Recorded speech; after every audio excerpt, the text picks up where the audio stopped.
আমার উম্মতের যুবকরা রে, তোমাদের যৌবনকালকে জহরিয়া কুতের চাইতে, মণিমুক্তার চাইতে তোমরা বেশি মূল্যবান মনে করো। কারণ তোমার চাইতে আরো বেশি যুবক ছিল তোমার বাপ দাদারা, তাদের সময় চলে গিয়েছে। কখন তুমি তোমার যৌবনকালকে প্রাধান্য দিবে? যৌবনকালকে তুমি একেবারে গনিমত মনে করো, বৃদ্ধ হয়ে যাওয়ার আগে আগে। বৃদ্ধ হয়ে যাওয়ার আগে আমার রাসূল পাক বলে, দুর্বল হয়ে যাওয়ার আগে, রোগাক্রান্ত হওয়ার আগে আগে, হে যুবক, তুমি তোমার যৌবন কালকে গনিমত মনে করো। কি মনে করো? কথা বলতে হবে। কি মনে করো? গনিমত বলতে তোমার যৌবন কালকে তুমি মণিমুক্তার চাইতেও দামি মনে করো। তো কেমনে কিভাবে? বৃদ্ধ হয়ে, দুর্বল হয়ে, রোগাক্রান্ত হওয়ার আগে আগে।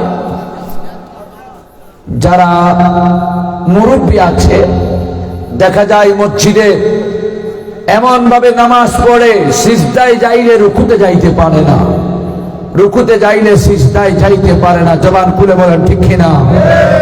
কেন?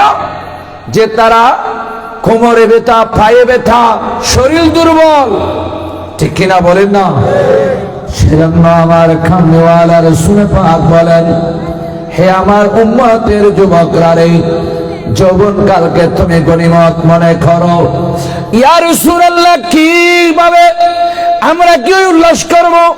অযথা সময় নষ্ট করব নাকি বেহুদা গপ গুজার করব? আমার রাসূল পাক 1400 বছর আগে বলে দিয়েছেন, আল্লাহর শুকরানা আনতে, আল্লাহর ইবাদত করো। তুমি মসজিদের মধ্যে গিয়ে নামাজ পড়ো, তুমি ভালো কাজ করো, তুমি দ্বীন ইসলামের খেদমত করো। কারণ তোমার মতো একজন যুবকের মাধ্যমে একটা সমাজ সংস্কার করা সম্ভব, ঠিক কিনা বলেন না? একজন যুবক একটা সমাজকে সংস্কার করা সম্ভব যদি প্রকৃত দ্বীন ধর্মওয়ালা একজন যুবক সমাজে থাকে, ঠিক কিনা বলেন? সেজন্য যৌবন কালকে গুরুত্ব দিতে হবে। কারণ প্রতিনিয়তই দেখি আমরা ফেসবুক খুললে যে আমার অমুক ভাই তমুক ভাই রাস্তার মধ্যে বাইক অ্যাক্সিডেন্টে গাড়ির নিচে ঢুকে কলমা পড়ার সুযোগ হয় না, ঠিক কিনা? জবান খুলে বলে, আমার চাইতে কাবিল, আমার চাইতে ধনাঢ্য, আমার চাইতে যোগ্যতা সম্পন্ন বেশি ব্যক্তি এখন আইসিইউর মধ্যে ফোন লাগান, কিন্তু দেখা যায় নাক দিয়ে টিউব দিয়ে খাওয়াচ্ছে, ঠিক কিনা বলে? আল্লাহ আমাকে যৌবন কাল দিয়েছেন, আমাকে শক্তি দিয়েছেন, আমাকে সুস্থ রেখেছেন। আল্লাহ তো আমাকে টিউব দিয়ে খাওয়াচ্ছেন না, মেডিকেলের আইসিইউর মধ্যে বেহুশ করে রাখছেন না।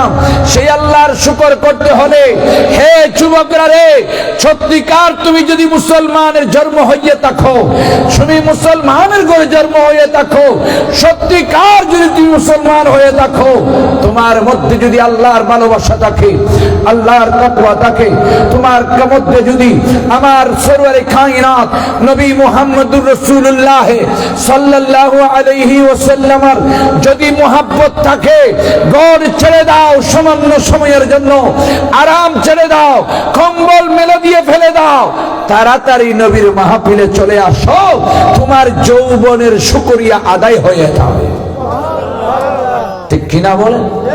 আমার জীবনের যৌবনের শুকরিয়া আদায় হয়ে যাবে।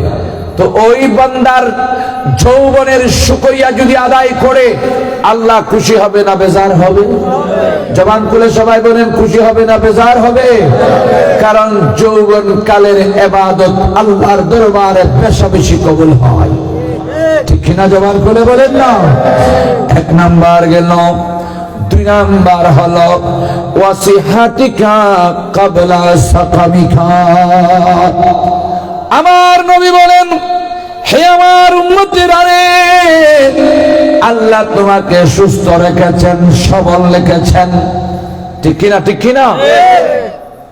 মাইজবান্ডারের ওরসের সময় আপনারা কি যান? কথা বলেন না? ওইখানে রাস্তার পাশ দিয়ে যাওয়ার সময় হাজার হাজার শত শত আতুর কেতুর দেখতে পাই, আছে না? আছে না? কাহারও হাত নাই, আবার কাহারও পা নাই, কাহারও চক্ষু নাই, কাহারও অঙ্গের মধ্যে একটা না একটা ক্ষতিকর। ওই কিছুদিন আগে দেখলাম এক বান্দার ফেট দিয়া আরেকটা পা বের হয়ে গেছে, একেবারে ভাইয়ের মতো। বাবারা, ভাইয়েরা, আসুন আসুন, এরা তো দেখতে কতই না বিশ্রী কুশ্রী, কতই কষ্ট, হাঁটতে পারে না, বসে থাকতেও পারে না। আরেকজন বান্দাকে দেখলাম শোয়ার মধ্যে জীবন অতিবাহিত। ও বান্দা, কেন কেন এইগুলাকে দেখার জন্য আমার আল্লাহ এভাবে সৃষ্টি করা হয়েছে? একজন সুস্থ ভালো মানুষ দেখে যেন তারা আল্লাহর শুকরিয়া আদায় করে, হাতের শুকরিয়া আদায় করে, পায়ের শুকরিয়া আদায় করে, চোখের শুকরিয়া আদায় করে, কানের শুকরিয়া আদায় করে এবং জ্ঞানের শুকরিয়া আদায় করে, অঙ্গ প্রত্যঙ্গের শুকরিয়া আদায় করার জন্য আমার আল্লাহ মাঝে মধ্যে আমার সাইডে একজন দুর্বলকে আমার সামনে এনে দেয়। তার মানে এটাকে দেখে দেখে যেন আল্লাহর শুকরিয়া আদায় করতে পারি।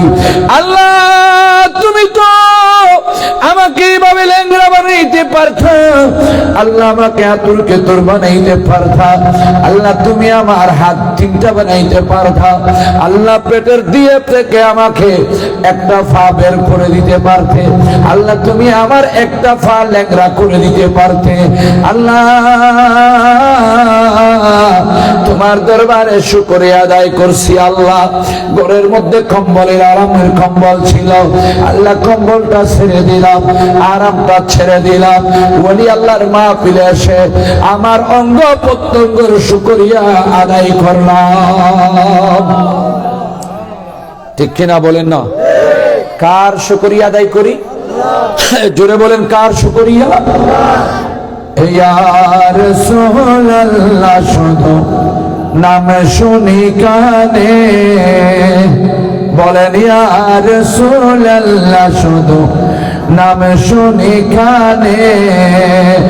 আরে নাম শুনিয়া হইল পাগল আমার অদমে, আরে নাম শুনিয়া হইল পাগল আমার অদমে। আরে ইয়া রাসূলুল্লাহ, শুধু। আপনারা কি বিরক্ত হয়ে গেছেন মনে হয়? ইয়া রাসূলুল্লাহ, শুধু নাম শুনি কানে, এটা কি বলতে কষ্ট হচ্ছে নাকি? বলেন না, ইয়া রাসূলুল্লাহ, শুধু নাম শুনি কানে, ইয়া রাসূলুল্লাহ, শুধু। বাবারা, ভাইরা, আসেন, আমরা তো আল্লাহর নিয়ামত খাওয়ার পর শুকরিয়া আদায় করতে পারি না, জানি না, করি না। ঠিক কিনা? ঠিক কিনা? হাতের শুকর আদায় করতে পারি না, পায়ের শুকর আদায় করতে পারি না, চোখ কান নাক কান মুখের আর শুকরিয়া আদায় করতে পারি না। আল্লাহর সাথে বিয়াফাই করে থাকি, অথচ প্রচন্ড কনকনে ঠান্ডার মধ্যে একেবারে কম্বল কে দিচ্ছে জানি না। কম্বল তো গায়ে নাই, কাপড়ও গায়ে নাই, সেই প্রাণীর নাম হলো শিয়াল মুয়াব। ঠিক কিনা বলে? আপনার গরু যেগুলো আছে সেগুলো কাপড় চোপড় না থাকলেও কিন্তু আপনারা আরামসে গরুর ঘরের মধ্যে রেখেছেন। ঠিক কিনা বলে না? জঙ্গল আর শিয়াল মুয়াব। আপনার ঘরের বাড়ির কুকুরও কিন্তু আপনার ঘরের দরজায় ঘুমাই, আপনার ঘরের ডেলার মধ্যে একটু ঘুমাই, কিন্তু বন জঙ্গল আর শিয়াল মুয়াবকে গর্বে দেখে দিয়েছে।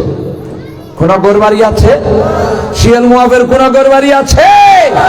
জঙ্গল আর ভিতর কোন ঘরবাড়ি নাই, মানুষের আড়ালে যেগুলো থাকতে হয়। ঠিক কিনা বলেন না? কোন কাপড় চোপড় নাই, কোন ঘরবাড়ি নাই।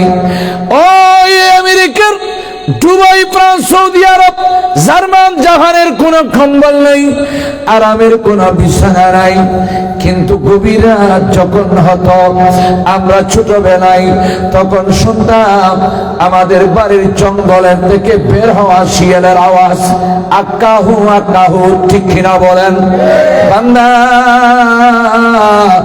ওইগুলো আক্কাহু নয়, আক্কাহু নয়, বন জঙ্গলের শিয়াল মুআব জঙ্গল থেকে বের হয়ে যখন প্রচন্ড ঠান্ডা হয়ে যায়, তখন তার আল্লাহর শুকরিয়া আদায়ার্থে জঙ্গল থেকে বের হয়ে আমার আল্লাহর জিকির করত, আল্লাহ আল্লাহ আল্লাহ আল্লাহ, জোরে বলেন সুবহানাল্লাহ।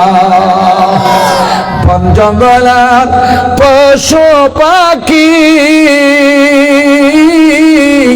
দিবানিশি কেন করো ডাকা ডাকি, সুবহানাল্লাহ বলেন না? বন জঙ্গলের পশু পাখি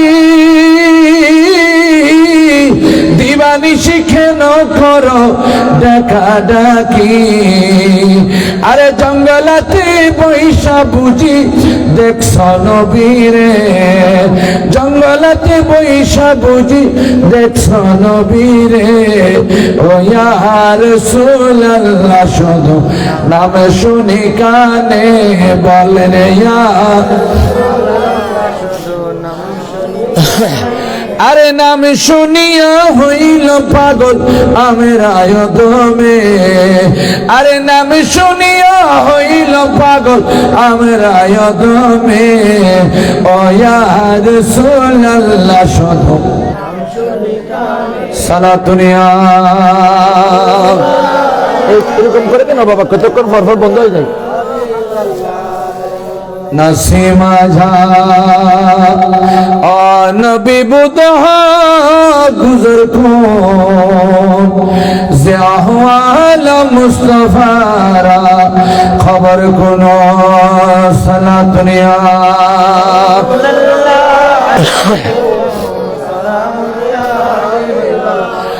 সেজন্য আমার আল্লাহ বলেন, শিয়াল মুআবকে কাপড়ের ব্যবস্থা করে দিই নাই, কম্বলের ব্যবস্থা করে দিই নাই, ঘরবাড়ির ব্যবস্থা করে দিই নাই, এরপরেও আমাদের মানুষের চাইতে বন জঙ্গলের শিয়াল মুআব মনে হয় অনেক কোটি গুণ ভালো আছে। ঘরের মধ্যে আরামে ঘুমাইয়া আমরা আল্লাহর ইবাদত করতে পারি না, আল্লাহর নবীর মাহফিলে 1 ঘন্টা সময় দিতে পারি না, দরুদ সালাম পড়তে পারি না, 5 ওয়াক্ত নামাজ মসজিদে পড়তে পারি না, যত সুখ পাই তত সুখ পেতে চাই, ঠিক না?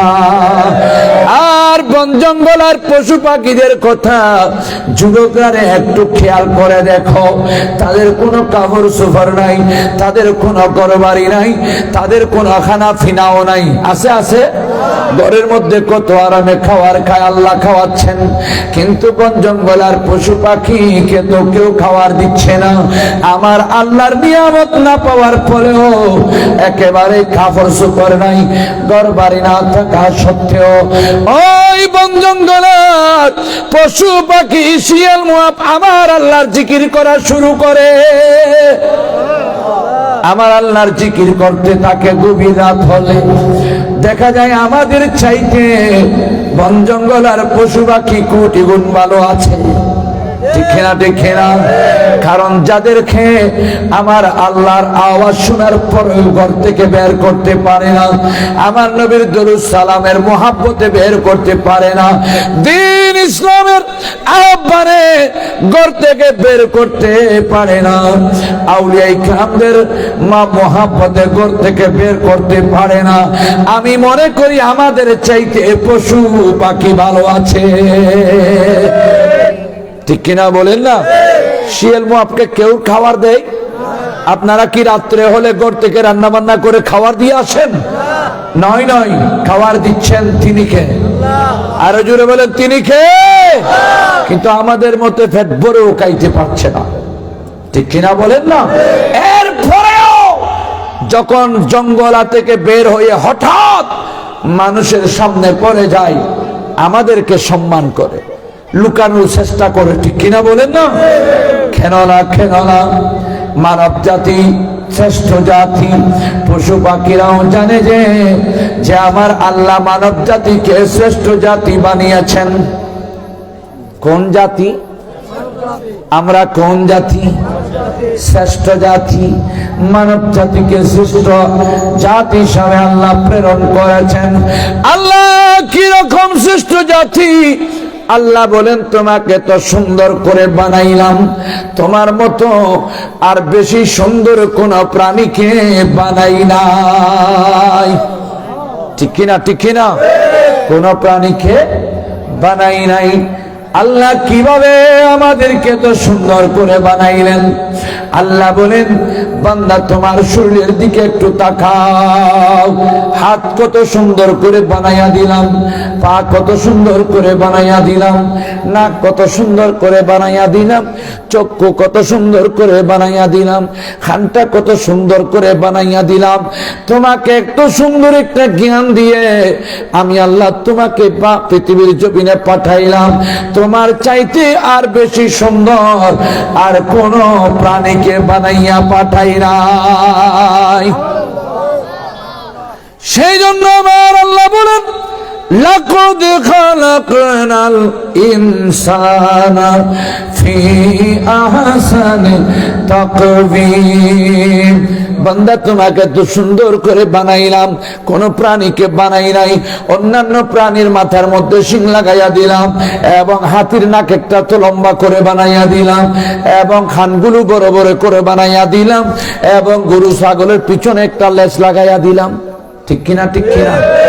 মিস্ত্রি না আল্লাহ মস্কারি করেন, কিন্তু মাঝে মধ্যে বেশ কম করে তিয়ত দরের গুতিয়ত কমে যাবে, আবার আওয়াজ খাই ফেলা কি এটা খারাপ এমনি হাস না, ঠান্ডা লাগবে এটাই না,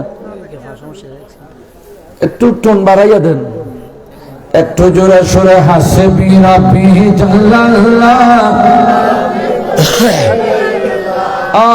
নূর মুহাম্মদ সাল্লাল্লাহু ইল্লাল্লাহ হাসবি রাব্বি জাল্লাল্লাহ নূর মুহাম্মদ সাল্লাল্লাহু देहर में जलवा नुमा ता मुझे मालूम न था, देहर में जलवा नुमा ता मुझे मालूम न था, या नबी शक्ल इंसानों में होगा ता मुझे मालूम न था, हस्बी रब्बी नूर मोहम्मद इल्लल्लाह हस्बी रब्बी नूर मोहम्मद सल्लल्लाहु ला इलाहा। জোরে বলেন না সুবহানাল্লাহ। মাশাআল্লাহ। এখান থেকে 4 মাইলের কম না আমার মিনহাজ ভাইয়ের বাড়ি। ওনাকে দেখে খুব খুশি হলাম। আজকে আমার মাদ্রাসায় গিয়েছে দাওয়াত দেওয়ার জন্য, আগামী 22 তারিখ। আমিও দাওয়াত দিয়ে দিচ্ছি যেহেতু উনি আসছে। ওই নুরি সাহেবের মাদ্রাসা যেটা মির্জারহাটে ঢুকতে, ওইটাতে 22 তারিখ নাকি মাহফিল।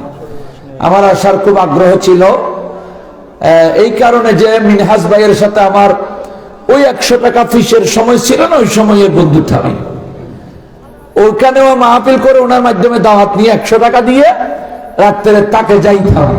তফু চেয়ারম্যান একটা আছে মনে হয়, ওনার ঘরে সকালে মুরগির মাংস টাংস দিয়ে একেবারেই খুব ভালো করে রান্না করতেন, রুটি রুটি খাওয়াইতো, রুটি রুটিকেই আবার তারপরে চলে যাইতাম। 100 টাকা ফিস, জমিদার ভাড়া। ওখানে একটা ফুরখানিয়া আছে নাকি কাছারি, ওইখানে থাকতাম। ওই সময়ের আমার বন্ধু তো দাওয়াত করতে গিয়েছে। আমি আসলে সময় পাবো না, আসতেও পারবো না বলে দিয়েছি। আমার রৌজন এই ওইখানে আমার রোজানে মাহফিল, রোজান আরো ভিতরে। তো এই প্রতিনিয়ত মাহফিলটাকে আপনাদের দোয়ায় ওই সময় কষ্ট মেহনত করেছি, সেই মেহনতের ফসল এখন ভোগ করতেছি আলহামদুলিল্লাহ। বলেন না? আপনাদেরকে বলছিলাম না, এটাতে আমি ফার্স্ট ওয়াশ করেছি ওই উত্তর পাশে যে কোটটা আছে এর পাশে। মানুষ বসতে পারতেছে না, জায়গা নাই, কষ্ট করে করে বসছে বাঁকা টাকা হইয়ে। কিন্তু আজকে আপনাদের একটা বসার জায়গা আছে, মাঠও আছে। ওই সময় মাত্র একটা ডেক ফাঁকাইতো, আর এখন কয়েকটা শুকরিয়া করবেন না, সুবহানাল্লাহ বলেন না।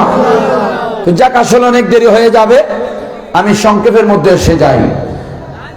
আল্লাহ আমাদেরকে এত সুন্দর করে বানাইছে, হাত পা দিয়ে কোন প্রাণীকে এত সুন্দর করে বানাই নেই। আপনি যখন হেঁটে হেঁটে মসজিদে যাবেন, চোখে দেখে দেখে কোরআন তেলাওয়াত করবেন, মুখে আওয়াজ করে আল্লাহর জিকির করবেন, বা কোরআন হাদিস আপনার কানে শুনবেন, আপনার অঙ্গ প্রত্যঙ্গর আল্লাহর হক আদায় হয়ে যাবে। আর জোরে বলেন না সুবহানাল্লাহ। আর যদি এইভাবে ভালো কাজ না করেন, আপনার অঙ্গ প্রত্যঙ্গর সমস্ত আল্লাহর হক বাকি থাকবে। আস্তে আস্তে আল্লাহ আপনাকে একটা একটা শাস্তি আপনার জন্য বরাদ্দ করা হবে, ঠিক কিনা বলেন? সেজন্য আজকের মাহফিলটা আপনাদের শুকরানার মাহফিল। যেহেতু এই মাহফিলে এক সময় এই মাহফিল হতো না, অনেক এখন দেখা যায় যারা উরস পরিচালনা করছেন, অন্তত তাদেরকে ধন্যবাদ জানানো দরকার। এইখানে শরীয়ত ছাড়া গুনাহের আর কোনো কাজ নাই, ঠিক কিনা বলেন না? কালকেরটাতে কিন্তু আমি যথেষ্ট কথা বলেছি, কারণ এদিকে ওয়াজ হচ্ছে, ওদিকে ডুলডোগর কতগুলোর আওয়াজে খামকিয়ে ফেলতেছে। তখন আমার কথাই বন্ধ করতে হয়েছে, কিন্তু আর এখানে এসে দেখলাম সব শরীয়ত ভিত্তিক উরস শরীফ, ঠিক কিনা বলেন না? এখানে কোন নাচ গান হচ্ছে, এখানে হই উল্লাস হচ্ছে, এখানে ওয়াজ মাহফিলের কোন বিঘ্ন ঘটবে সেরকম কোন অনৈতিক কাজ হচ্ছে? তাহলে বোঝা যায় আমরা ওলি আল্লাহর ওরস করব নবীকে পাওয়ার জন্য, নবীকে স্মরণ করব আল্লাহর রেজামন্দির জন্য, ঠিক কিনা? জবান খুলে বলেন। সেজন্য বাবারা ভাইরা আসেন, আমরা শুকরিয়া আদায়ার্থে ঘর থেকে বের হয়ে আমরা কম্বল ছেড়ে দেব, ঘরকে আজকের 1 ঘন্টার জন্য ছেড়ে দেব, অন্যান্য খাস ছেড়ে দেব। যেহেতু আমাকে আমার আল্লাহ সুস্থতার জিন্দেগি দিয়েছেন, ততক্ষণ পর্যন্ত আমরা সুস্থতার মাধ্যমে আছি এবং কোন বড় ধরনের আমাদের রোগ নাই, আমাদের বিমার নাই, আমাদের কোনো সমস্যা নাই। এত সুন্দর করে আমার আল্লাহ আমাকে রেখেছেন, লালন পালন করছেন। আল্লাহর ওলির মাহফিলে আসলাম, আমার নবী 1400 বছর আগে বলেছেন, ওয়াসিহাতিকা ক্বাবলা সাকামিকা। বান্দা, তুমি দুর্বল হয়ে যাওয়ার আগে, বিমারগ্রস্ত হওয়ার আগে আগে আমার আল্লাহ তোমাকে যেই সুস্থতা দান করেছেন, তুমি সুস্থতাকে গনিমত মনে করে আল্লাহর শুকর আদায় করো। সুস্থতাকে তুমি নিয়ামত মনে করো, মণিমুক্তার চাইতে নিয়ামত মনে করো। তো সুস্থতা হয়ে সুস্থতা থেকে কি ভালো কাজ ছেড়ে দেওয়ার কথা বলা হয়েছে? এখন আল্লাহ আমাকে শক্তি দিয়েছে, আমি মাহফিলে বসতে পারবো না, আমাকে শক্তি দিয়েছে ঝগড়া করার জন্য, শক্তি দিয়েছে আমি গাছ বস কাটার জন্য, আমাকে শক্তি দিয়েছে অন্যায় বিচার করার জন্য। হে বান্দা, এই সুস্থতাকে যদি তুমি কাজে লাগাও, আমার আল্লাহ খুশি হয়ে তোমাকে আরো সুস্থতা বৃদ্ধি করে দেবে। আর যদি তুমি সুস্থতার শুকরিয়া আদায় না করো, আমার আল্লাহ মাঝে মধ্যে তোমাকে মেডিকেলে পৌঁছাইয়া দেবে, ঠিক কিনা? জবান খুলে বলেন না। সেজন্য কি আর লাগবেন আমার আল্লাহর জিকির করতে। বান্দা, আল্লাহর জিকির করলে কে খুশি হয়? কথা বলেন না, কে খুশি হয়?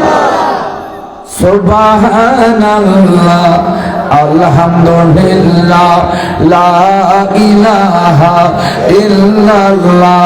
জোরে জোরে সুবহানাল্লাহ, আলহামদুলিল্লাহ, লা ইলাহা ইল্লাল্লাহ। সুবহানাল্লাহ, লা ইলাহা ইল্লাল্লাহ। জোরে বলেন সুবহানাল্লাহ। এই একবার পড়ছেন, আমার নবী বলেন, মান ক্বালা লা ইলাহা ইল্লাল্লাহ ফাদাখালাল জান্নাহ। আপনারা মুহাব্বত নিয়ে এই কলমা একবার পড়েছেন, আমার আল্লাহ আপনাদের জন্য জান্নাত বরাদ্দ করে রেখেছেন।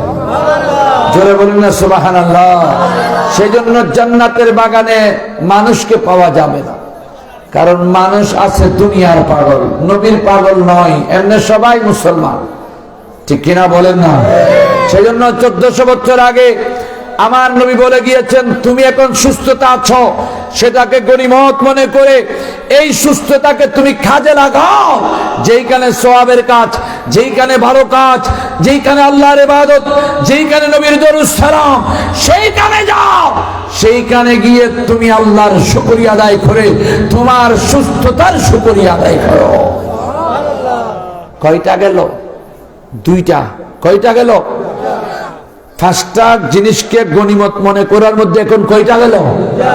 তৃতীয় নাম্বার হলো 1400 বছর আগে আমার কামলিওয়ালা রাসূল পাক ঘোষণা দিয়েছেন, ওয়াগিনাকা ক্বাবলা ফাকরিকা।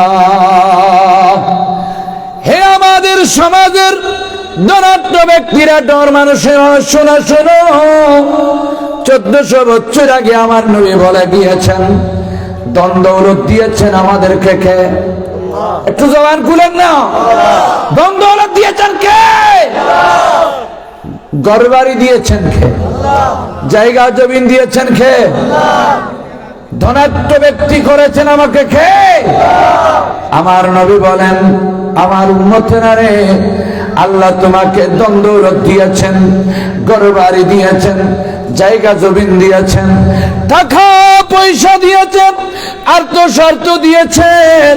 হে আমার উম্মত, এইগুলোকে তুমি গনিমত মনে করো, কখন তুমি ফকির হয়ে যাওয়ার আগে আগে। কারণ তোমাকে আমার আল্লাহ ধন দৌলত দিয়েছে, সেই ধন দৌলত থেকে আল্লাহ রাস্তায় খরচ করো, শুকরিয়া আদায় করো, মসজিদ মাদ্রাসা তিনখানায় দান করো। আল্লাহর ওলিদের মাহফিলের তাবরুক হচ্ছে, সেই তাবরুক পরহেজগার দিনদার আল্লাহ ওয়ালা নবী প্রেমিকেরা খাবে, সেইখানে একটু দান খয়রাত করো। আল্লাহর নবীর মাহফিল হচ্ছে, সেইখানে একটু দান খয়রাত করো, ভালো কাজে খরচ করো। ও বান্দা, সেই নিয়ামত আল্লাহ দিয়েছেন, যদি শুকরিয়া আদায় করতে না পারো, আল্লাহ আবার ধন দৌলত করেও নিয়ে যাইতে পারে। ঠিক কিনা? ঠিক কিনা?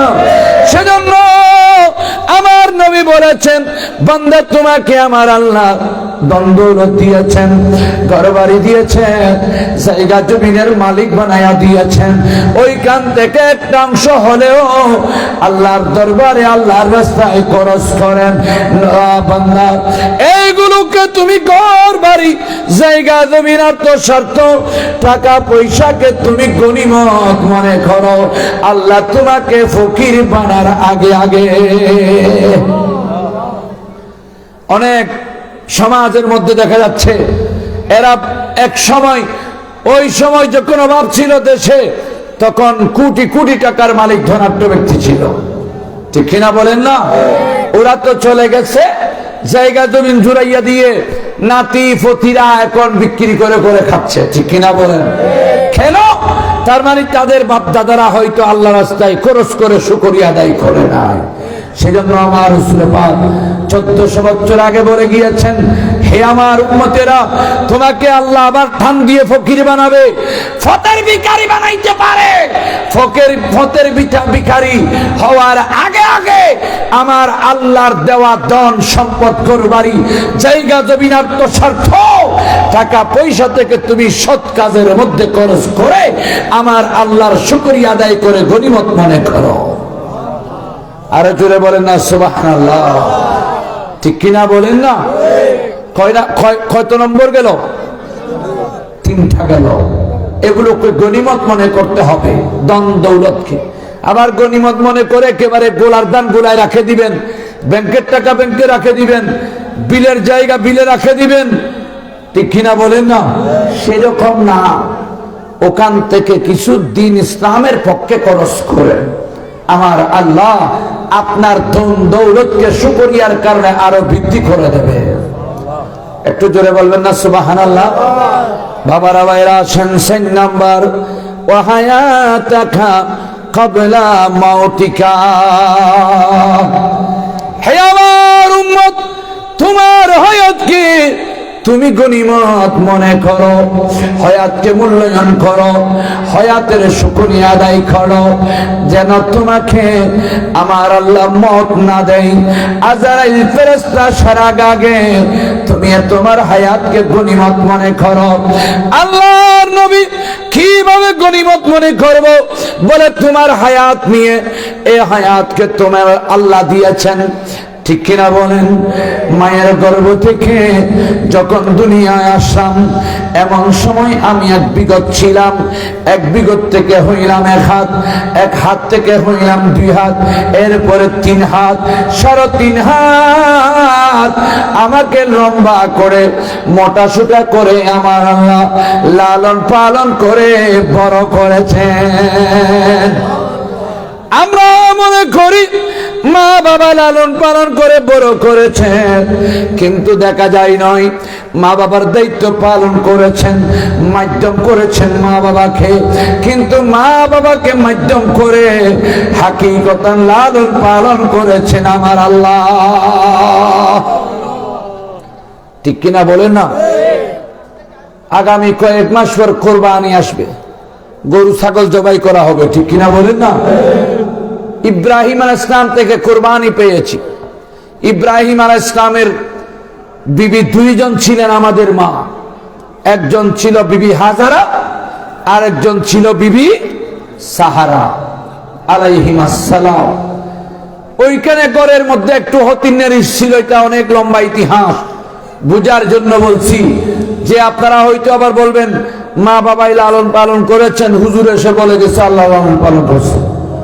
মা বাবাকে মাধ্যম করেছে, আমাকে এক হাত থেকে, এক বিগত থেকে 3.5 হাত করেছেন খেয়ে, মোটা সোটা শক্তি সবল করে আমাকে সৃষ্টি করেছেন খেয়ে। আল্লাহ কে আর লাগবে? মা বাবাকে দায়িত্ব দেওয়া হয়েছে সন্তানকে লালন পালন যত্ন করে একটু ঠিকঠাক করার জন্য, বাকিটা সব কাজ আল্লাহ করেছে, ঠিক কিনা বলেন না? বাবারা ভাইরা আসেন, আমার আল্লাহর নবী ইব্রাহিম আলাইহিস সালাম ওই ঘরের মধ্যে গন্ডগোল যখন শুরু হয়ে গেল, বিবি হাজারাকে বনবাস দিল 2 পাহাড়ের মাঝখানে, সাফা এবং মারওয়ার তলদেশে, ঠিক কিনা? ঠিক কিনা? নাই খানা পিনা, নাই টাকা পয়সা, নাই ঘরবাড়ি। বিবি হাজরাকে যখন বনবাস দিল, আল্লাহর নবী জবিহুল্লাহ, যাকে বলা হয় ইসমাইল জবিহুল্লাহ, ওই সাফা মারওয়া পাহাড়ের তলদেশে ভূমিষ্ঠ হয়েছে। সুবহানাল্লাহ বলেন না? বাবা ও কাছে নাই, ইসমাইল আলাইহিস সালামের বাবা হযরত ইব্রাহিম খলিলুল্লাহ কাছে নাই, ইসলাম প্রচার করতে চলে গিয়েছেন। তাদের কাছে দুনিয়ার লোক ছিল না, ঘরবাড়ির লোক ছিল না, বউ সন্তান সন্ততি লোক লালসা ছিল না, নিজের বিবির কবর ছিল না। কয়েকটা খুরমা দিয়ে যাইত এবং ইসলাম প্রচারের জন্য চলে যাইত। এমন সময় আল্লাহর মেহেরবানি, বা আত্মীয় স্বজন নাই, কোন পাড়া পুষি নাই, মোহাব্বতের স্বামীও কাছে নাই, এমন সময় আমার আল্লাহ দয়া করেছেন ইব্রাহিম ইসমাইল আলাইহিস সালামকে সাফা মারওয়া 2 পাহাড়ের তলদেশে ভূমিষ্ঠ করিয়াছেন। এখন কিন্তু সাফা মারওয়া নাই, একেবারে বেশি হলে মাটি থেকে 1 হাত 2 হাত উঁচু হবে, কিন্তু কিতাবের মধ্যে দেখা যাচ্ছে ঐতিহ্যবাহী ওই সময়, আজ থেকে কয়েকশো বছর আগে সাফা মারওয়া অনেক উঁচু ছিল। মানুষের সাফা মারওয়া সাইর জন্য আমার আল্লাহ দয়া করে সাফা মারওয়াকে এখন ছোট করে দিয়েছে, দয়া করেছেন। ওই বর্তমান সরকারে, আগের সরকার এগুলাকে বোল্ডেজার দিয়ে উঁচু থেকে নিচু করেছেন। হাদি সাহেবদের কাছে সাফা মারওয়া যেন 7টা সাই সক্কর যেন অনায়াসে দিতে পারে, ঠিক কিনা বলেন না? আগে কিন্তু এগুলো অনেক উঁচু উঁচু পাহাড় ছিল। বাবারা ভাইয়েরা বলতে চেয়েছিলাম, বাবাও কাছে নাই, পাড়াপুষিও কাছে নাই, কোনো আত্মীয় স্বজন নাই, ভাই বন্ধু কোনো কেউ কাছে নাই, একমাত্র আল্লাহ ছাড়া বিবি হাজারার কাছে কেউ নাই। ওই সাফা মারওয়ার তলদেশে হযরতে ইসমাঈল জবিহুল্লাহকে আমার আল্লাহ ভূমিষ্ঠ করাই আছে। দেখা যায় খানা পিনা নাই, একদিকে অপরদিকে বিবি হাজারের স্তনের দুধ পর্যন্ত শুকাইয়া গিয়েছে, কারণ খানা পিনা নাই। খানা না খাইলে মায়ের স্তনে দুধ আসবে? বাবারা ভাইয়েরা, আস্তে আস্তে আস্তে করে আমার আল্লাহ ইসমাঈল জবিহুল্লাহকে লালন পালন করছে সাফা মারওয়া পাহাড়ের তলদেশে। আস্তে আস্তে বড় হওয়ার পর যখন বালেক হয়ে গেল, ফালাম্মা বালাগা মাহুসায়া, যখন বাবার সমতুল্য বাবার সাথে যখন সফরে যাচ্ছেন, এরপরে সাথে হাতে নিয়ে যাচ্ছেন মসজিদে গেলে বাবা সন্তানকে মসজিদে নিয়ে যায়, সুবহানাল্লাহ বলেন না। আর একটু বড় হয়েছে, লালন পালন করেছেন আমার আল্লাহ, খাওয়াইছেন আমার আল্লাহ। ইসমাঈল জবিহুল্লাহ তেমন মায়ের বুকের কোনো দুধ পাই নাই, একেবারেই আল্লাহ লালন পালন করে যখন বালেক অবস্থায় পৌঁছলেন, তখন সাথে হাতে নিয়ে মসজিদে যাচ্ছেন, ভালো কাজে যাচ্ছেন, ইসলাম প্রচারের মধ্যে যাচ্ছেন। এমন সময় হঠাৎ করে ইব্রাহিম আলাইহিস সালামকে আমার আল্লাহ স্বপ্ন দেখাইলেন, ইয়া আবাতি ইফআল মা তুমারু, ও ইয়া আমার সন্তান, ও বান্দা আল্লাহ স্বপ্ন দেখাচ্ছি ইব্রাহিম খলিলুল্লাহকে যেই জিনিসকে বেশি ভালোবাসে যেন সেইগুলোকে কুরবানি দিতে হয়। সুবহানাল্লাহ বলেন না, কি দিতে হয়? কুরবানি দিতে হয়। ফালাম্মা বালাগা মাহুসায়া ক্বালা ইয়া আবাতি ইফআল ইয়া বুনাইয়া মা তুফআল, না না এর আগে আরো আছে, আন্নি আসবাহুকা ফানজুর মাজা তারা ক্বালা ইয়া আবাতি ইফআল মা তুমারু সাতাজিদুনি ইনশাআল্লাহু মিনাস সাবিরিন। সুবহানাল্লাহ বলেন না। যখন বাবার সাথে হাতে হাঁটাচ্ছে, আল্লাহ তো স্বপ্ন দেখিয়ে দিলেন যে যাকে বেশি ভালোবাসো তাকে কোরবানি দিতে হবে। অনেক লম্বা ইতিহাস, আমি একটু করে দিকে গেলাম শুধুমাত্র আমাদেরকে খেয়ে লালন পালন করে এটা বোঝার জন্য। এটা কোরবানির মাসের ওয়াজ। বাবারা ভাইয়েরা আসেন, আল্লাহর স্বপ্ন বাস্তবায়ন করার জন্য এখনো নাবালক ইসমাঈল জবিহুল্লাহ ওই সন্তানকে বাবা হাঁটতে হাঁটতে স্বপ্নের বিবরণ দিচ্ছেন, কথা বলছেন, হে আমার সন্তান, আর কালকে আমাকে আমার আল্লাহ স্বপ্ন দেখায় আছে তোমাকে কুরবানি দেওয়ার জন্য, তোমার অভিমত কি? বাবা ও আল্লাহর নবী এবং সন্তান নবী, সেজন্য আল্লাহর স্বপ্ন বাস্তবায়ন করার লক্ষ্যে ইসমাঈল জবিহুল্লাহ বলেন, ইয়া আবাতি ইফআল, হে আমার বাবা, তোমার যাই খুশি তাই করতে পারো। বাবা তুমি তাই করতে পারো, আমাকে নির্দ্বিধায় কুরবানি দিতে পারবে। বড় করে বলেন না সুবহানাল্লাহ। কিন্তু এই বালেক হওয়া পর্যন্ত ইব্রাহিম আলাইহিস সালাম 2-3টা খুরমা দিয়ে চলে যায় তিনি ইসলামের প্রচারে, কিন্তু খুরমা খাইতেন বিবি হাজারা, আর বুকের দুধ তেমন থাকতো না। কিন্তু আমার আল্লাহ সাফা মারওয়ার তলদেশে ইসমাঈল জবিহুল্লাহকে লালন পালন করে বড় করেছে। একটু জোরে বলুন না সুবহানাল্লাহ। সেজন্য বলেছিলাম মা বাবা হলো আমাদের দায়িত্ব পালনকারী, আল্লাহর দেওয়া দায়িত্ব পালন করেছেন মাত্র।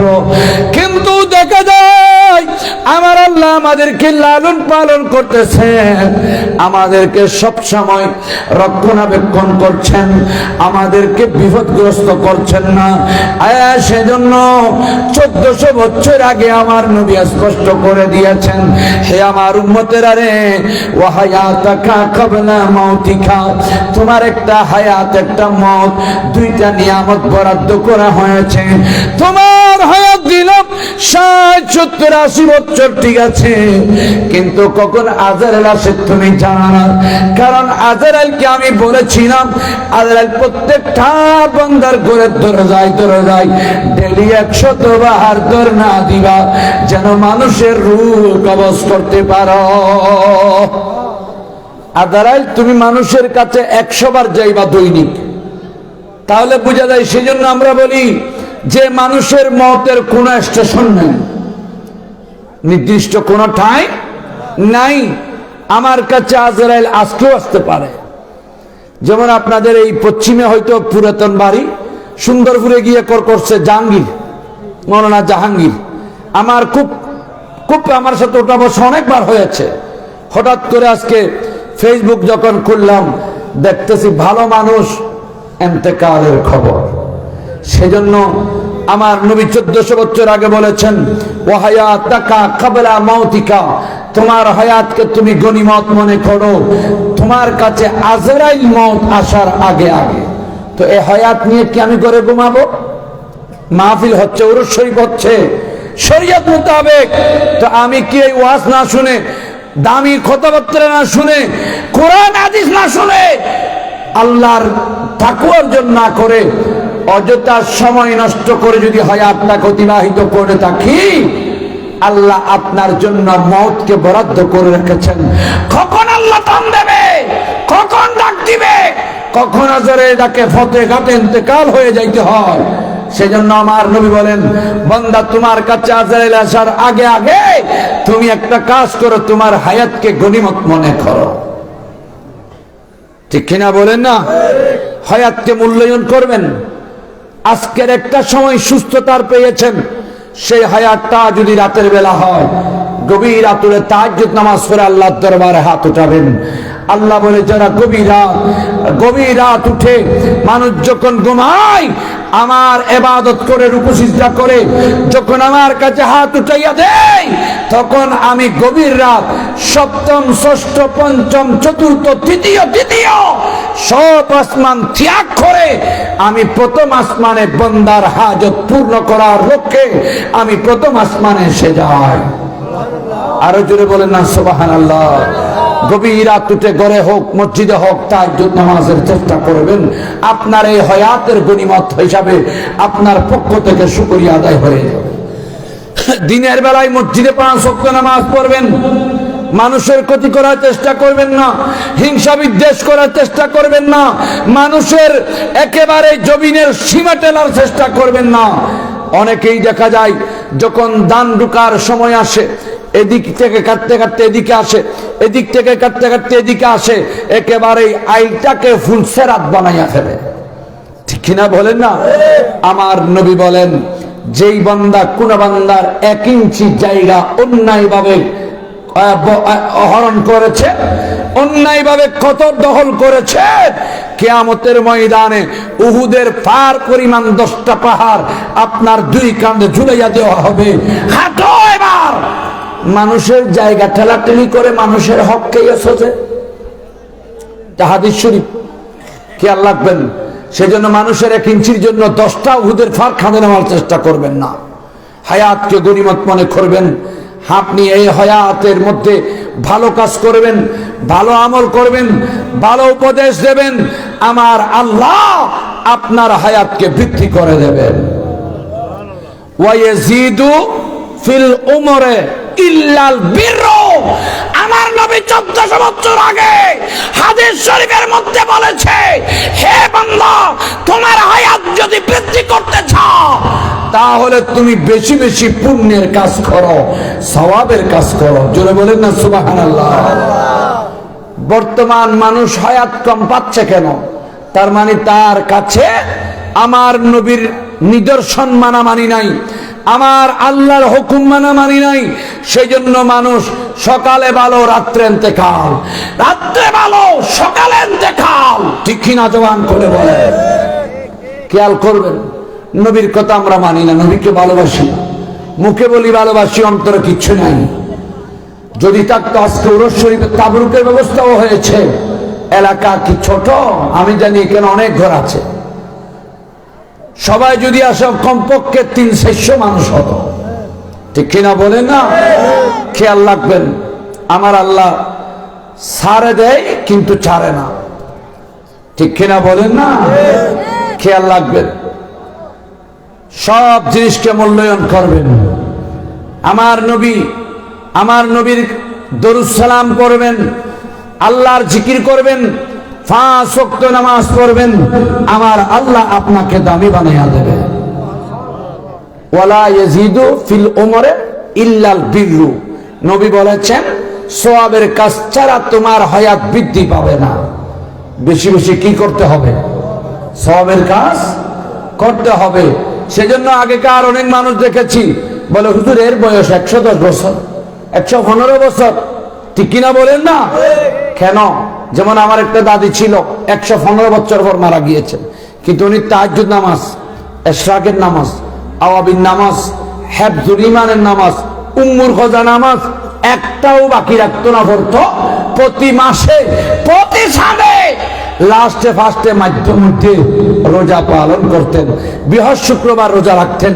এই পুণ্য কাজের বিনিময় আমার আল্লাহ সওয়াবের দিকে দেখে তার হায়াত বৃদ্ধি করে দিয়েছে। সওয়াব বেশি করতে হবে। কষ্ট হচ্ছে মনে হয়? সারা দুনিয়া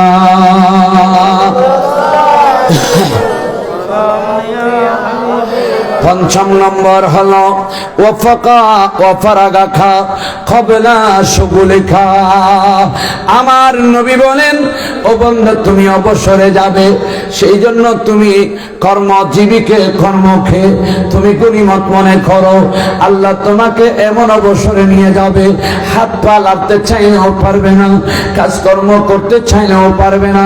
সেই জন্য যত তোমার শক্তি আছে, তোমার শরীর আছে, তোমার কাছে কোনো বিমার নাই, তোমার এই সময়কে তুমি গনিমত মনে করে তুমি অবসর যাওয়ার আগে সময়কে গনিমত মনে করো। আজকের দিনটা কালকের জন্য আর অপেক্ষা করে না, সকাল আসলে বিকালের জন্য অপেক্ষা করে না, কারণ যেখানে আজান তোমার জন্য বরাবর 100 বার তোমার কাছে আসে। আল্লাহর দয়া মেহেরবানির কারণে আজানে তোমার রুটা না নিয়ে ফেরত চাই, অন্যথায় আজরাইলের রাত উঠে গেলে তোমাকে ছাড় দেবে না। সেজন্যই তো প্রত্যেকের ইন্তেকাল। নবী বলেন ফজরের নামাজ পড়েছেন, জোহরের আগে ফতেগার অ্যাক্সিডেন্ট হয়ে মারা গিয়েছেন, কলমা পড়ারও সুযোগ হয় নাই, আপনার মওতটা হবে শহীদি মওত। সুবহানাল্লাহ বলবেন না? সেজন্য নেকামল করতে হবে। বাবারা ভাইরা আসেন, এখন ইবাদত কবুল হওয়ার জন্য শর্ত হলো নবীর মুহাব্বত, ঠিক কিনা বলেন? কারণ যেখানে আল্লাহ সেইখানে হলো রাসূল আল্লাহ, যেখানে রাসূল আল্লাহ সেইখানে হলো ওলি আল্লাহ। আজকে আমরা উরস শরীফ পালন করতেছি একটা মাত্র উদ্দেশ্য, আল্লাহকে পাইতে হলে নবীকে ভালোবাসতে হবে, নবীকে পাইতে হলে ওলি আল্লাহকে ভালোবাসতে হবে। হুজুর কেন কেন ওলি আল্লাহকে ভালোবাসবো? কিতাব খুললে দেখা যায়, শুধু নয় রিচার্জ করলে দেখা যায়, বাংলাদেশের জমিনে কোন নবী রাসূল পয়গম্বর আসে নাই, কোন সাহাবা আসে নাই। বাংলাদেশের মধ্যে একমাত্র সে ওলি আল্লাহরা, আল্লাহর ওলি আল্লাহরা বাংলাদেশে এসে সর্বপ্রথম গাছের গোটা পাতা খেয়ে, লতা পাতা খেয়ে বাংলাদেশের মধ্যে ইসলাম প্রচার করেছেন। আর তাদের দেওয়া নিয়ামত ইসলামকে আমরা সুন্দরভাবে পেয়ে, মুসলমানিত্ব পেয়ে আমরা বাংলার জমিনের মধ্যে দাড়ি টুপির স্বাধীনতা পেয়েছি, আজানে কামতের স্বাধীনতা পেয়েছি, মসজিদ মাদ্রাসার স্বাধীনতা পেয়েছি, একমাত্র আল্লাহর ওলিদের অবদানের কারণ। জোরে বলেন না সুবহানাল্লাহ? ঠিক কিনা বলেন? ওলি আল্লাহরা না আসলে দিন ইসলাম পাইতাম? যেমন শাহজালাল শিরোরী রহমতুল্লাহি আলাইহি গৌর গোবিন্দের সাথে যুদ্ধ করে আমাদেরকে মসজিদ মাদ্রাসা, আযানে খামত, দাড়ি টুপি, নামাজ, দিন ইসলামকে স্বাধীনতা উপহার দিয়েছে, ঠিক কিনা বলে? কিন্তু আবার ঠিক কেনা বলতেছি আমরা, যখন আবার মানুষের আবার একটু ব্যতিক্রম হয় তখন আমরা ওলি আল্লাহদের মাজার ভাঙি, ঠিক কিনা বলেন? শাহজালাল শিরোরী রহমতুল্লাহর সাথে শাহে ফরান ইয়েমনিও আসছিলেন ইয়েমন থেকে, কিন্তু সেই শাহে ফরান ইয়েমনির মাজারকে এখন জালেমরা ভেঙ্গে গুলি করে দিয়েছে। কোন জালেম? বুঝা যায় তারা অবদানকে স্বীকার করে না, মানুষের নিয়ামতকে অস্বীকার করে তারা কোনো মুসলমান হতে পারে না। কারা? যারা ওলি আল্লাহদের মাজার ভাঙে তারা। আর ওই বান্দা মুসলমান হতে পারে না। কারা? যারা মুসলমানকে কষ্ট দেয়, মারে ধরে তারা। ঠিক কিনা বলেন? কারণ আমার কথা নয়, আমার কামলিওয়ালা রাসূল পাকের কথা।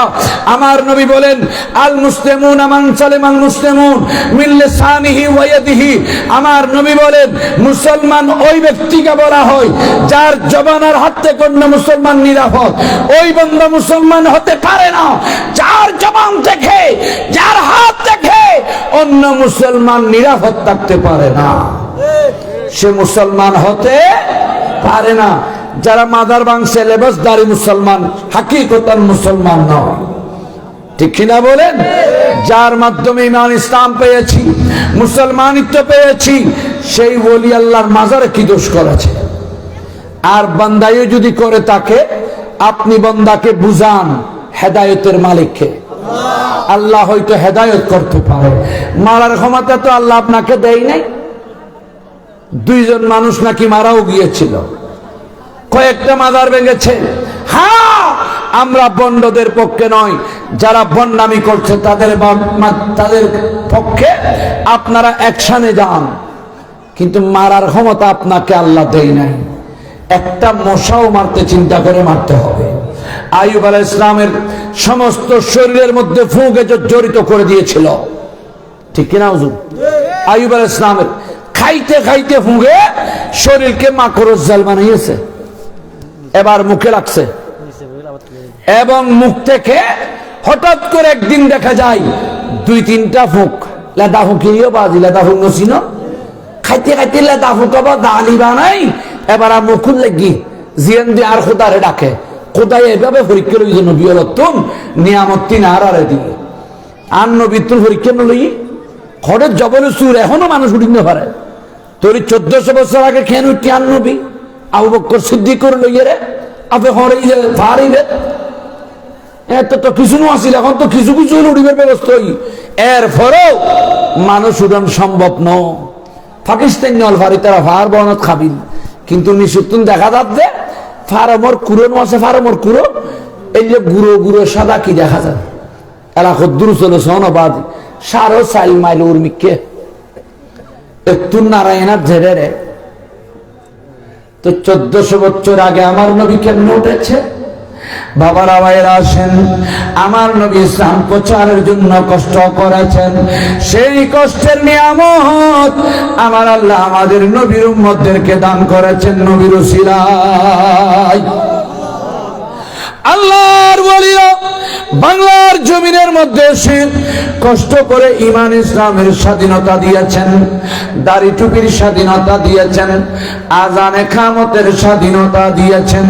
যারা ওলি আল্লাহর উপর আঘাত করে, আরে অপেক্ষা করো, অপেক্ষা করো, আমার আল্লাহ হাদিসে কুদসির মধ্যে বলে, মান আদালি ওয়ালিয়ান ফাকাদ আযানতুহু বিল হারব। হবান্দা অপেক্ষা করো, যারা আমার বন্ধুদের সাথে অন্যায় বিচার করে, আমার বন্ধুদের সাথে যুদ্ধ করে, আমি আল্লাহ তাদের সাথে যুদ্ধ ঘোষণা করে দিলাম। সেজন্য যারা ওলি আল্লাহর মাজার আক্রমণ করেছে, একটু সময় অপেক্ষা করেন, গজব আসতেছে। গজব দেয় না কেন? আল্লাহ গজব দিলে ভালো মানুষের রেহাই পাবে না। সেজন্য ইমানদারের জন্য আল্লাহ গজব নাযিল করে না, নাহলে তারা এখানে ধ্বংস হয়ে যাইত। ঠিক কিনা বলেন?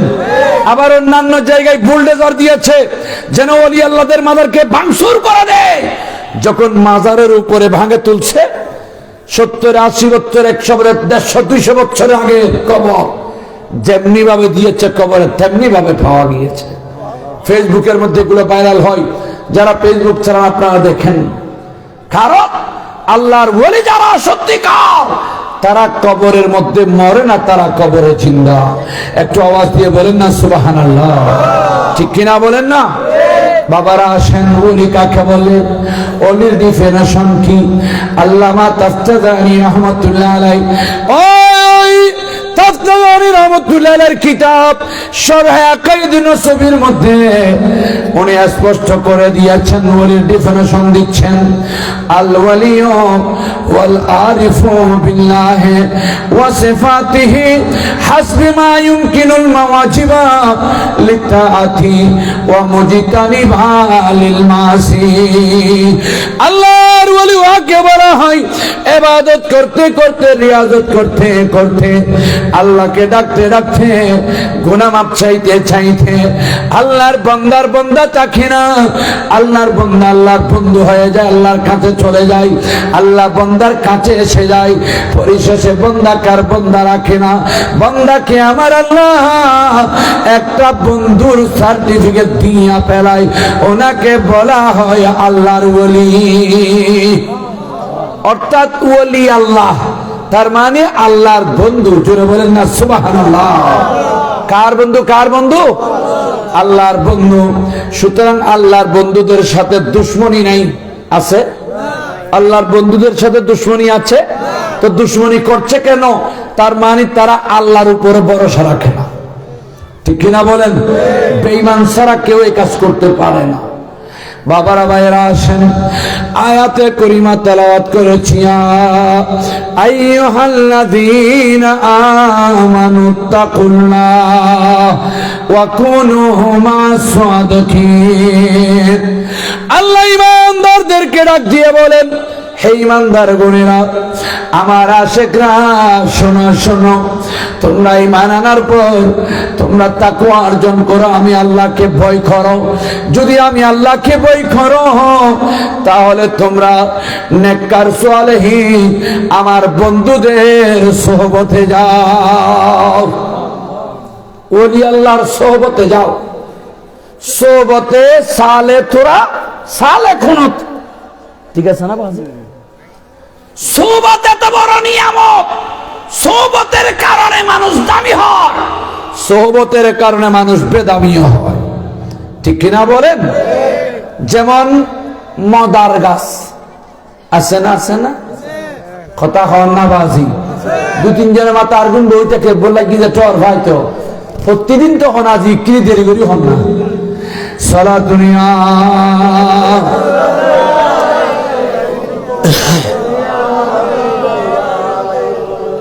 আর কইব হত্যু নেয় না, খোঁজিয়ে হবা ওনারা কইবেন হত্যু। এখন মদের গাছ আছে না, আজকালের বলে মদের গাছ কইলে চিনতো নু, তো আইয়ে ভাইতো নু, বহুত গাছ হারাত তোর বিদায় নি।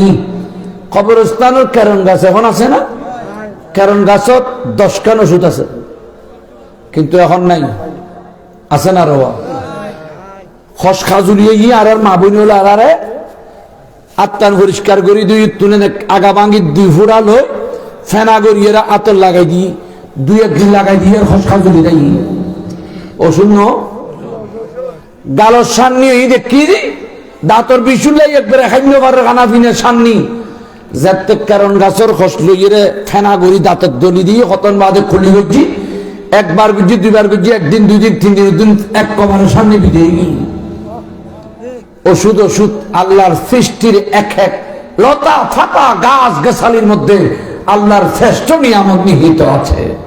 সুবহানাল্লাহ বলবেন না? বাবারা ভাইরা আসেন, সোহবতে সালে তোরা সালে খনত।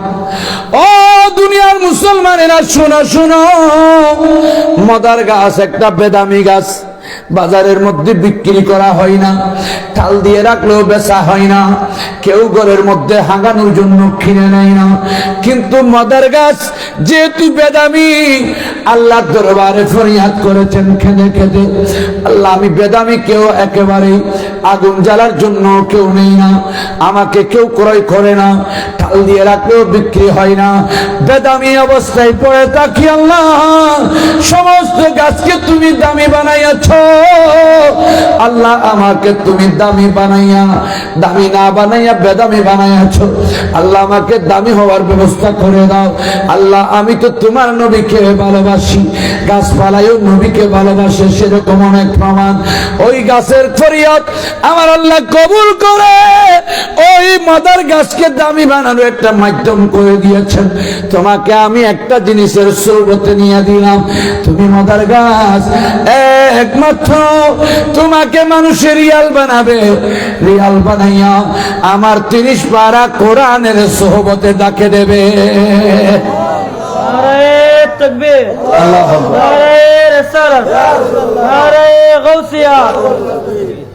মদার গাছ যখন রিয়াল বানাইয়া কোরআন শরীফের সাথে মিলিত হয়েছে, তাইলে কোরআন শরীফের মধ্যে যখন মানুষের একটু পা লেগে যায় ভুলে, তখন আমরা বুকে বাজাই, কপালে বাজাই, চুমা দিয়ে তাকে, ঠিক কিনা বলেন? আর যদি রিয়ালও সেইভাবে যদি পায়ে লাগে, সেই রিয়ালকেও আমরা বুকে লাগাই, চুমা দিই। হে রিয়াল, তুমি বেদামি ছিলে, দামি হয়েছ, কোরআনের সাথে লাগে, আজকে তুমি দামি হয়েছ, সেজন্য তোমাকেও সম্মান করছি, চুমা দিচ্ছি। সৎসঙ্গে স্বর্গবাস, অসৎসঙ্গে সর্বনাশ, ঠিক কিনা বলেন? সেজন্য ওলি আল্লাহদের সোহবত নিতে হবে। কার সোহবত? কারণটাই হলো আল্লাহর ওলিদের সোহবতে যখন যাবে, তখন আপনার তকদিরকে একটা নজরে পরিবর্তন করে দেবে। জোরে বলেন না সুবহানাল্লাহ। ওলি আল্লাহর সোহবতে আপনার আমার তকদিরকে পরিবর্তন করে দিতে পারে, বেদামিকে দামি বানাইয়া দিতে পারে, জাহান্নামীকে জান্নাতি বানাইয়া দিতে পারে, ঠিক কিনা বলেন না? বলেন না? দেরি করব না, সামান্য একটি টানে একটু শেষ করে দেব। আমি কালকেও বলেছি এটা, এই ঘটনাটা মুজাদ্দেদ আল ফেসানি, নাম শুনেছেন? কথা বলেন না। আমাদের তরিকা কয়টা? 60টা শ্রেষ্ঠ তরিকা। তৎমধ্যে 1 নাম্বার হলো কাদেরিয়া। 1 নাম্বার, কথা বলেন না সবাই, 1 number Qadiriya, 2 number Chishtiya, 3 number Mujaddidiya, 4 number Naqshbandiya. কয়টা হলো? মুজাদ্দিদিয়া তরিকতের শেখ মুকাররম যিনি, তার নাম হলো মুজাদ্দেদ আল ফেসানি, শেখ আহমদ সেরহিন্দি রহমতুল্লাহি আলাইহি। জবান খুলে বলেন না সুবহানাল্লাহ। মুজাদ্দিদিয়া তরিকতের ইমাম। উনার 2টা ছেলে উস্তাদের কাছে পড়াইতে দিয়েছেন। কার কাছে? 2-1 জনে মারতে চাই না, আর ওনারা মারতে না। তার মানেটা কি জানো? আমার বিশ্বাস তারা 8টা বাজে খাই, 9টা বাজে ঘুমাই। হয়তো আজকে ওনাদের জন্য একেবারে জিলাপি হয়ে যাচ্ছে। কি কষ্ট হচ্ছে মনে হয় আপনাদের?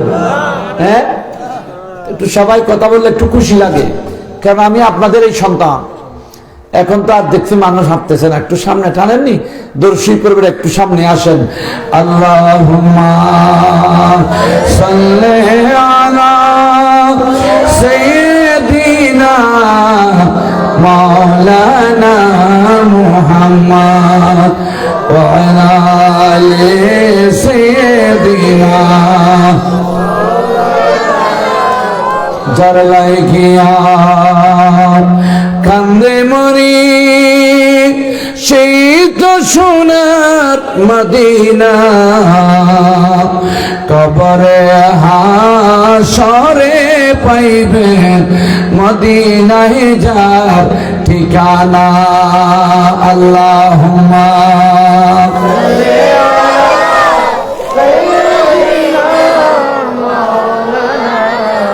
ওয়া আলা আলি সাইয়্যিদিনা।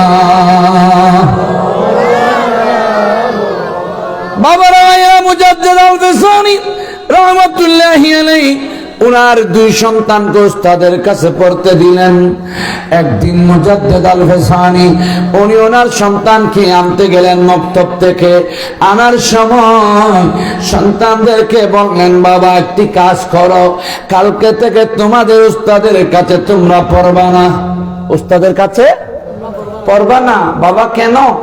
বলে আমি দেখেছি তোমাদের উস্তাদের কপালের মধ্যে জাহান্নাম লেখা আছে।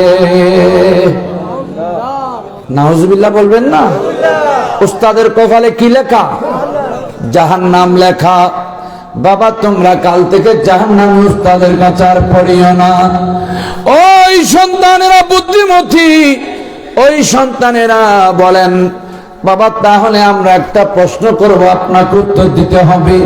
বাবা তোমরা বলো না। বলে আমাদেরকে তো নিষেধ করেছেন, মানে নিলাম, কালকে থেকে যাব না, মেনে নিলাম। কিন্তু বাবা রে, এতদিন যেই লেখাপড়া ওনার থেকে শিখলাম এগুলো ফেরত দিতে হবে। জোরে বলেন না সুবহানাল্লাহ। এতদিন পরে যেগুলো পড়েছি এগুলো কি করব? এগুলো তো ফেরত দিতে হবে। বাজে দিয়েছে মজ্জাদাত আল ফিসানি যে আল্লাহ আমার মাহাসুম বাচ্চারা যে আমাকে প্রশ্ন করেছে, আল্লাহ আসলেই তো সত্য, জাহান্নামী হুজুরের কাছে এতদিন যে যেগুলো শিক্ষা নিয়েছে এগুলো তো ফেরত দেওয়ার ক্ষমতা আমার নাই। লহে মাহফুজ আসতে পেশে আউলিয়া, লহে মাহফুজ আসতে পেশে আউলিয়া, আনছে মাহফুজ আসতে পেশে আসকথা। আল্লাহর ওলিরা লোহে মাহফুজ দেখতে চাই না, লোহে মাহফুজ সামনে, চোখের সামনে আমার আল্লাহ এনে দেয়। ওই লোহে মাহফুজের মধ্যে মানুষের সব তকদীরের কথা লেখা আছে। মানুষ কতদিন বাঁচবে, কতদিন খাইতে পারবে, কখন মত হবে, কতদিন হায়াত পাবে, কি কতদিন রিজিক আছে, ইত্যাদি ইত্যাদি লোহে মাহফুজের মধ্যে লেখা আছে। আল্লাহর ওলিরা যখন লোহে মাহফুজ দেখতে চাই, আমার আল্লাহ লোহে মাহফুজ তাদের সুখের সামনে দিয়া দেয়। ওলি আল্লাহরা তখন লোহে মাহফুজ দেখে দেখে কে জাহান্নামী, কে জান্নাতি, কে বদকার, কে নেককার, কে বথারা, কে বথারা, কে ইমানদার, কে কতদিন বাঁচবে সব বলে দিতে পারে। জোরে বলেন না সুবহানাল্লাহ। বিশ্বের কাছে কি নাই? বিশ্বের কাছে কি নাই? যাদেরকে আল্লাহ ক্ষমতা দিয়েছেন তারা পারে কি পারে না? তারা পারে কি পারে না? শামসা ফকির রহমতুল্লাহ আলাইহি বানাওয়াট ফকির নয়, উনি একজন আল্লাহর প্রকৃত ওলি। ঠিক কিনা বলেন না? না হলে এখানে এক সময় বাঘভাল্লুক বসবাস করেছে, হিয়াল মুয়াব বসবাস করেছে, মানুষ নয়। এখন কিন্তু আপনারা মানুষের মাধ্যমে আবাদ করা হয়েছে, আল্লাহর ওলির মাধ্যমে। কিন্তু ওই সময় উনি এইখানে এসে আবাদ করেছেন এই এলাকাকে। ঠিক কিনা বলেন না? খেয়াল রাখতে হবে। সিন্নি কালি খাদ্দারা মোল্লা সিন্নি না, এটা হলে হবে না। নিমক খেয়ে শুকরিয়া আদায় করতে হবে। ঠিক কিনা বলেন না? আজকের ওরস শরীফটাই হলো ওনার শুকরিয়া আদায়। যত স্মরণ করবেন, যত আদব করে ওনাকে মহব্বত করবেন, এই এলাকার মধ্যে ততদিন আল্লাহর রহমত নাযিল হবে, আপনাদের উন্নতি হবে, বিপদগ্রস্ত হবেন না। যেহেতু আপনাদেরকে আল্লাহর ওলি হযরতে শামসা ফকির রহমতুল্লাহ আলাইহি পাহারা দিচ্ছে। আমার মসজিদের মাঠে একটা মাজার আছে। আজকে 9 বছর এখানে জুমার আমার খেতাবত। প্রথমবার একটা গরু, দ্বিতীয়বার একটা, 2টা মোষ। এই বছর 35টা মোষ গরু তুলেছি। এক একটা মোষ গরুর দাম 2.5 লাখ টাকা, 2 লাখ টাকা, 3 লাখ টাকা। আপনারা চেষ্টা করেন, নিয়ত করেন শামসা ফকিরকে সাজানো, ওনার উসিলায় আপনাদেরকে আমার আল্লাহ সাজাইয়ে দেবে, ওনার উসিলায়। ঠিক কিনা বলেন না? বিশ্বাস আছে কি নাই? এটা ছাড়বেন না। তবে শরীয়ত মোতাবেক ওর সচ্চাটকেটা আপনারা বরগলা করে বলতে পারবেন। এখানে শরীয়ত বিরোধী কোন কার্যকলাপ দেখি নাই আমি আসছি পর্যন্ত। যাক, সময় শেষ, অনেক দেরি হয়ে গেছে। এবার মুজাদ্দেদ আল ফিসানি একেবারে আশ্চর্য হয়ে গেলেন, যেহেতু ওনাদের জ্ঞান যেগুলো আহরণ করছে এগুলো তো ফেরত দেওয়া যাবে না। বাবারা ভাইয়েরা, যখন রাত গভীর হলো, সবাই ঘুমাইল, মুজাদ্দেদ আল ফিসানি শেখ আহমদ সেরহিন্দি তরিকতে ইমাম হওয়া সত্ত্বেও সারা ঘুমাই নাই। পানি, চোখের পানি ছেড়ে দিয়ে দিয়ে তাহাজ্জুদ নামাজের পরে আমার আল্লাহ দরবারে কান্নাকাটি করছে। আল্লাহ, সন্তানের কাছে আমি শর্মিন্দা হইলাম, শর্মিন্দা হয়ে গেলাম। আল্লাহ, তুমি আমাকে শর্মিন্দা বানাইও না। আল্লাহ, আমার সন্তানেরা প্রশ্ন করেছে জ্ঞান ফেরত দেওয়ার জন্য। আমি সন্তানদেরকে বললাম, বাবা তোমাদের প্রশ্নের উত্তর দিতে পারবো না, জ্ঞান তো আহরণ হওয়ার পর আর ফেরত দেওয়া যায় না। তখন সন্তানেরা বলেছেন, বাবা গো তাহলে আপনি একটা কাজ করেন, যিনি জান্নাতি জাহান্নামী দেখতে পারে তিনি জান্নাতীও বানাইয়া দিতে পারে। আরো জোরে বলেন সুবহানাল্লাহ। আল্লাহু আকবার। ইয়া গাউসুল আজম। বাবারা ভাইরা আসেন, উনি জান্নাতীও বানাইয়া দিতে পারে। আল্লাহ আমার সন্তানের প্রশ্ন তো ঠিক আছে আল্লাহ, তাহাজ্জুদ নামাজ পড়ে হাত উঠাইয়া আপনার দরবারে কান্না করছি, মাওলা দয়া করে মেহেরবানি করে আমার সন্তানের উস্তাদকে তুমি জান্নাতি বানাইয়া দাও। সারা রাত ফরিয়াদ করেছে, সকাল যখন হলো সন্তানদেরকে এবার উস্তাদের কাছে নিয়ে যাচ্ছে। আল্লাহ মুজাদ্দিদ আল ফিসানি রহমাতুল্লাহ আলাইহি উনি এবার যখন নিলেন, উস্তাদের সামনে যখন গেলেন মুচকি মুচকি হাসতেছে। যখন হাসতেছে সন্তানেরা জিজ্ঞাসা করলেন, বাবা রে বাবা কালকে তো পেরেশান দেখেছিলাম জান্নাত জাহান্নাম উস্তাদের অবস্থা দেখে, আজকে দেখছি আপনি একেবারে খুশিতে আত্মহারা। ও বাবা কি হয়েছে একটু আমাদেরকে বলেন। ওই মুজাদ্দিদ আল ফিসানি বলেন, বাবা আমি তোমাদের প্রশ্নের উত্তর যেহেতু দিই নাই, সারা রাত ঘুমাই নাই, আমি আল্লাহর দরবারে ফরিয়াদ করেছিলাম ওই জাহান্নামী উস্তাদকে জান্নাত বানাইয়া দেওয়ার জন্য। আল্লাহর দরবারে কোটি কোটি শুকর, ও আমার দুই সন্তান বাবারে কালকের দোয়া আল্লাহ কবুল করেছে, তোমার উস্তাদকে আল্লাহ জান্নাতি বানাইয়া দিয়েছে। তাহলে বোঝা যায় ওলি আল্লাহদের নজরে পড়লে জাহান্নামী কি হয়ে যায়? জোরে বলেন না, জাহান্নামীও জান্নাতি হয়ে যায়, বদকার নেককার হয়ে যায়, বিওফা ওয়াফাদার হয়ে যায়, ডাকাত আবদাল হয়ে যায়।